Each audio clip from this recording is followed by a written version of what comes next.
हे hello नमस्कार निक्सेल lifestyle को welcome करुँचे। आज आसतु देखिए गोटे लंग वीडियो सेटा कौन ये प्रोजेक्ट ना हूँ आमर वाटर टैंक। ये फास्ट कौन करवा आम ए फास्ट बैटेरी जो लगी कनेक्ट कर बैटेरी लगेदेला देखिपे घर भर ब्रश आम टांकी ऑटोमेटिक वाश वाश कर सारापर आम ये ड्रेनेज तार ऑटोमेटिक ड्रेनेज हो ब्रश लगी ये वाश सरला तापर आमर आउ गोटे बैटेरी कनेक्टर लगी पछपटे देखिपे या सहित या कनेक्ट करने द्वारा कौन हम ना आम वाटर लेवल इंडिकेटर ऑन हो वाटर लेवल इंडिकेटर ये ऑन हो गला आम ए वाटर लेवल को टेस्ट कर तापर आम कनेक्शन कर सारापर ए पानी दबा जिते बड़े पानी धीरे धीरे फुल हो चलो से ऑटोमेटिक गोटे गोटे इंडिकेटर देखी चलो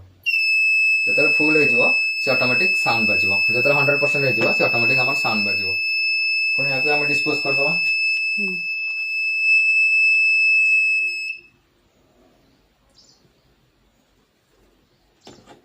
करदे से ऑटोमेटिक बंद हो।